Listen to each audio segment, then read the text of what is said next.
La République démocratique du Congo, c'est un grand pays, un beau pays. Lubumbashi, c'est une ville qui se situe au sud de la République démocratique du Congo.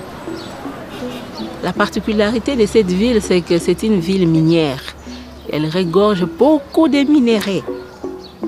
Au niveau culturel, nous avons des chansons.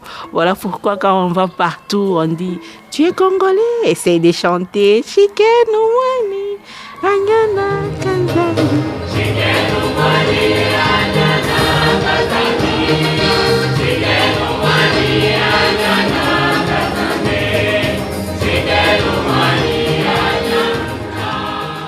La communauté Baha'i de Lubumbashi est vieille aujourd'hui de 4 générations à peu près. La bénédiction de notre pays était de recevoir le gardien, Choyi Effendi, qui est passé du sud au nord. Et à Lubumbashi, il est resté quelques jours. Et cette traversée, pour nous, c'est vraiment une bénédiction.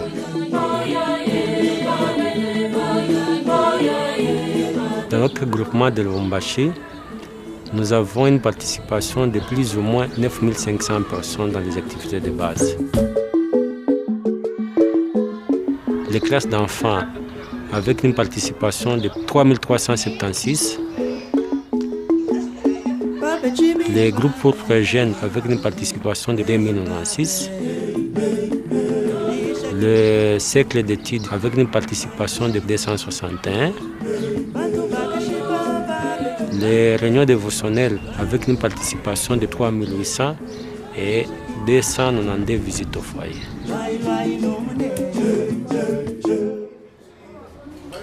À Lubumbashi, on s'est rendu compte que les bars devenaient très nombreux. Le groupement lui-même s'est retrouvé un peu débordé. Nous nous sommes rendus compte qu'il faut adapter les structures en fonction de la croissance. Alors, pour arriver à gérer tous ces gens, nous avons appris que les structures doivent aussi être beaucoup plus complexes. Alors, on a pris le grand groupement, on l'a subdivisé en petits groupements, qu'on appelle secteurs. Il y a 4 secteurs. Cela permettait d'approcher les gestionnaires du groupement de la communauté. Les secteurs ont adopté aussi presque la même structure de gestion qui est le groupement. Chaque secteur a un comité d'enseignement des secteurs avec un facilitateur des secteurs et des coordinateurs des cercles d'études, des classes d'enfants et des groupes pour jeunes. Dans quelques secteurs de groupement de Lubumbashi, il y a des quartiers avec beaucoup d'activités. Dans ces quartiers-là, il y a aussi un facilitateur du quartier et un coordonnateur de toutes les activités de base. Et par conséquent, l'administration se passe à 3 niveaux. Au niveau du groupement, au niveau des secteurs et au niveau des quartiers. Les agences qui servent le groupement de Lubumbashi sont constituées de plus ou moins 75 personnes. Aujourd'hui, nous sommes à 4 secteurs, mais on ressent toujours le besoin de subdiviser encore davantage.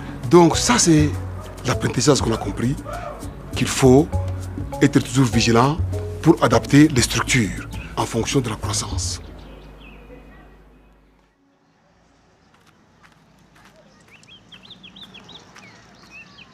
Au niveau du groupement, nous avons comme tâche principale de coordonner et d'accompagner les secteurs et les quartiers.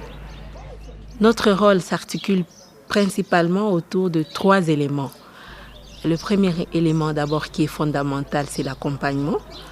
Ensuite, l'analyse du groupement et enfin l'administration. Mais le plus gros du travail, c'est l'accompagnement.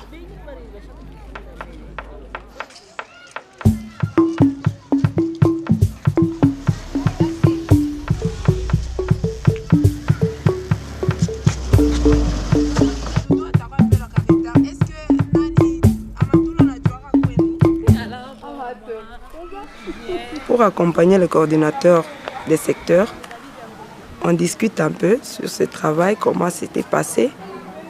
on étudie. On essaie un peu de revoir aussi les documents de la maison et puis on fait l'analyse du terrain, là où se passent les activités.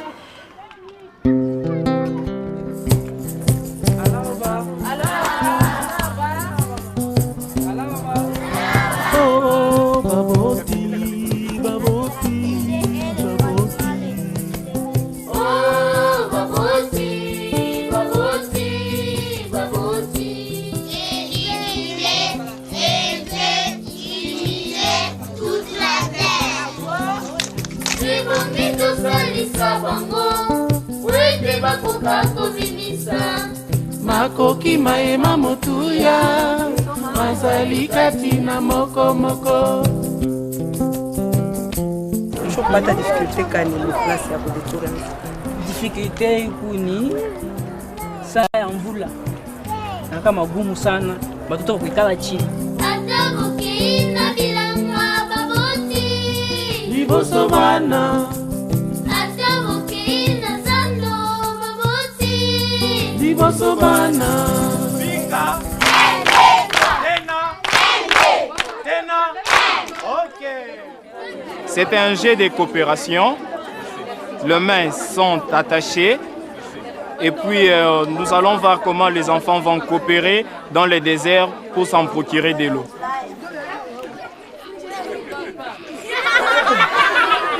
OK.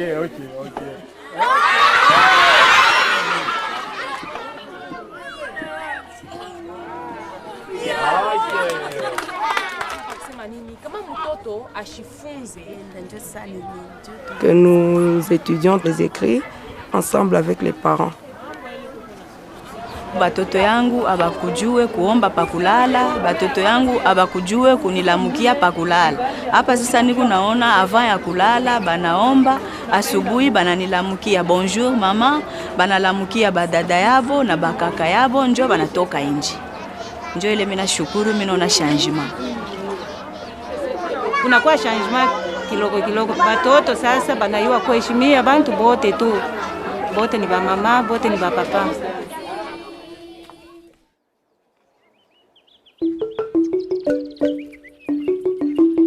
Je suis coordinateur dans le programme de pré-jeunes. Je sers dans un des secteurs.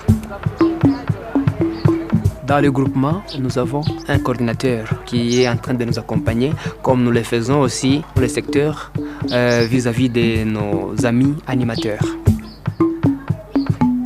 Je dois effectuer les visites régulières dans un groupe donné pour voir ensemble avec l'animateur si le groupe évolue bien ou bien il y a quelque chose qui ne marche pas. Nous aidons aussi l'animateur d'aller faire les visites aux parents des pré-jeunes. Nous visitons quelle famille? Visitons la famille de notre ami Aaron. Pensez-vous que nous allons parler sur quoi aujourd'hui avec les parents? Au début, les animateurs se demandaient, ils vont parler de quoi? Ils pensaient que c'était juste « Bonjour maman, comment vous allez? Ça va bien ?» et tout ça, ce n'était pas ça. C'est vrai, nous avons d'abord une expérience de première main dans le livre 2 où on nous apprend comment introduire les conversations. Mais le livre 5 nous offre vraiment des éléments que nous pouvons discuter avec les parents des pré-jeunes. Développer amitié et confiance avec les parents est vraiment très important et assure la durabilité du groupe.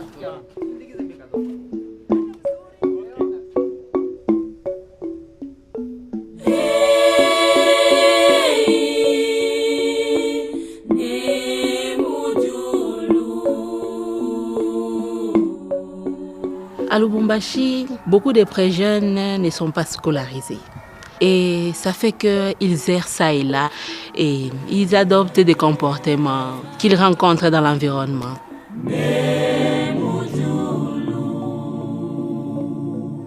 Et maintenant, ce programme vient répondre aux besoins de cette communauté.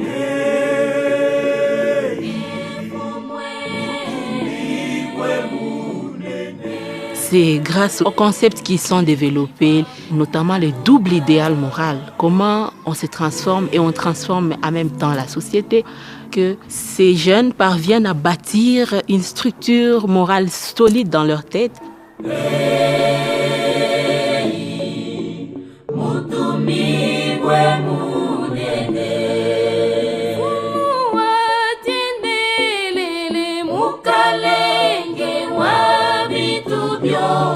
Ça leur façonne leur vie. Ils ont une autre manière de voir le monde et ils savent comment faire la différence.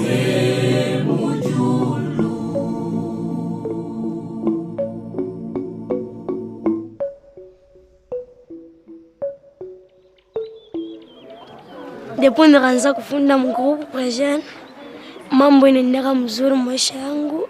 Kama mimi nakomea na kwa veteran kwa ma groupe Prejene, na mimi nitaanza kusaidia watoto wa mkartie kuwafundisha hata classe d'enfants ya Prejene, itabasaidia na maisha yao na makonfirmation yao itaendelea mzuri.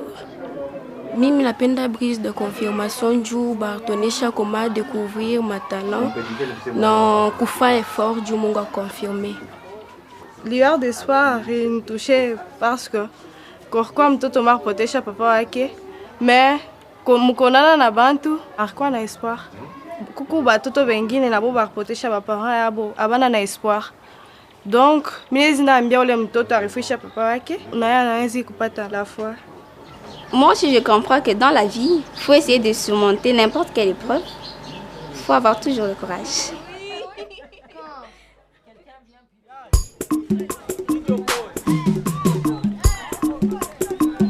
Football yetu tunacheza.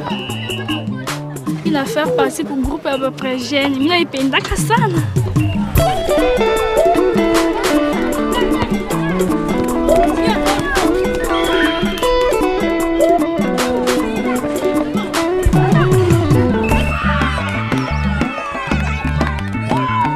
Activité ingine tunafanya comme kuangalia malari, kutengeneza mafashi ile kuchafu tunatengeneza. Le projet de service, c'est la concrétisation de tout ce qu'ils sont en train d'apprendre. Évidemment, au début, on commence avec un projet de service simple, mais c'est au fur et à mesure, en accompagnant, que vous êtes en train de voir comment l'animateur aide les pré-jeunes à planifier un projet de service complexe. Au fur et à mesure, vous voyez comment finalement ils commencent à faire des campagnes de sensibilisation pour lutter contre un environnement malsain. Tunafanya ni projet de service ya groupe de pré-jeunes. Tunapenda michi juu bilulu bishikure ishipate kuanguka. Imichi inetusaidia, inetupa mafri, inetupa oxygène, inetupa kimvuri, inetuproteger contre mavent intempérie, mavent ya nguvu, njo pale tunaipenda.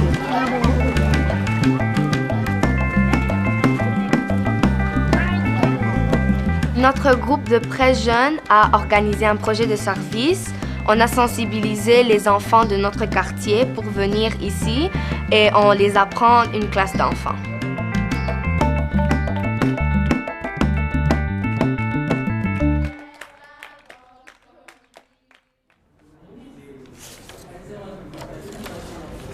Le 27e cycle que nous avions débuté, tout le travail que nous sommes en train de faire, c'est fait d'une façon cyclique, c'est-à-dire un cycle à 3 mois.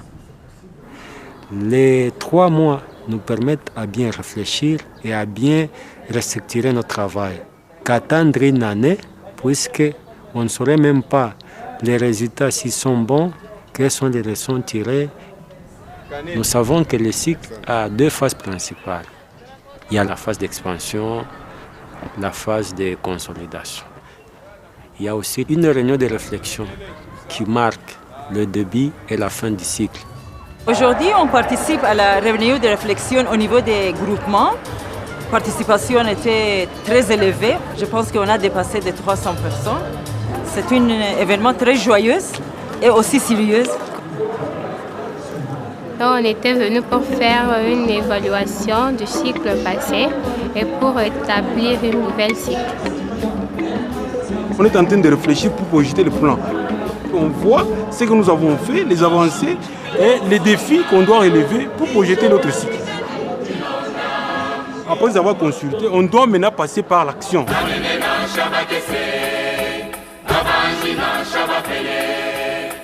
La réunion de réflexion au niveau des secteurs se passe une semaine avant la réunion de réflexion au niveau du groupement.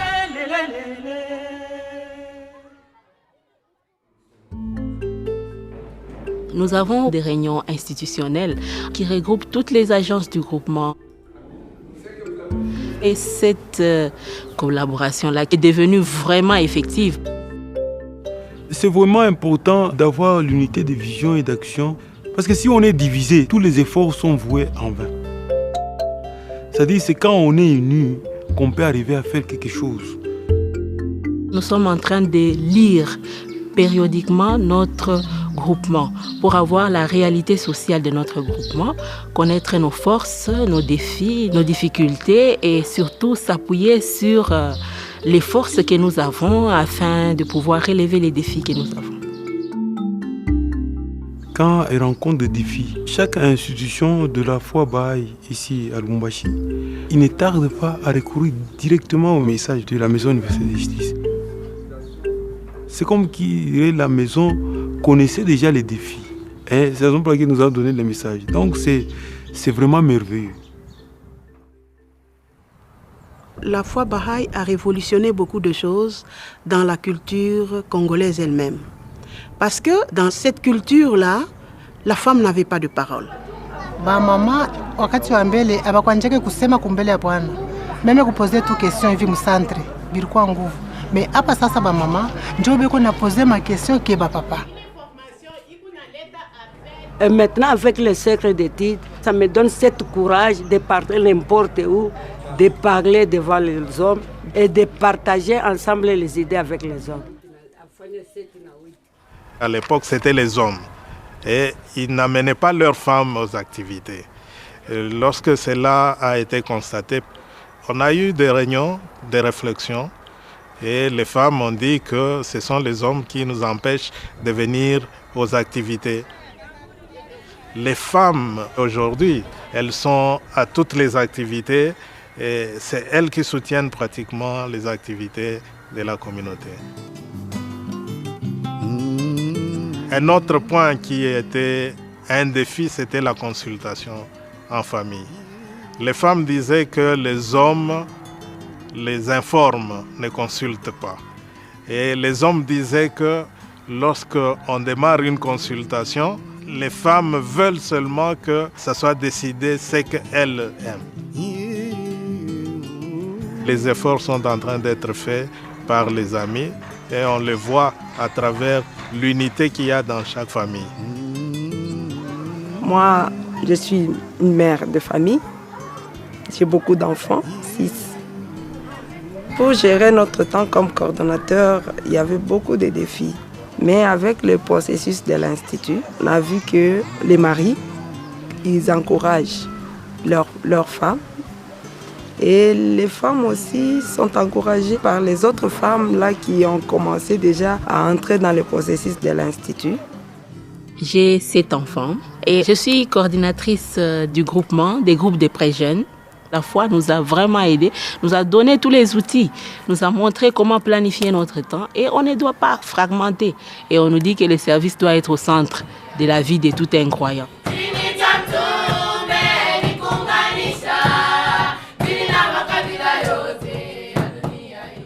Et on a cet amour, cet espoir, cette conviction que la révélation de Baha'u'llah nous apporte réellement la paix, la justice et aussi la prospérité. La chose qui est spéciale à cette communauté, c'est une communauté qui suit vraiment les directives de la maison, qui est prête à servir. On travaille coude à coude, main dans la main, dans un esprit d'humilité, dans un esprit d'apprentissage et tout le monde aime vraiment servir. Tout le monde aime vraiment servir.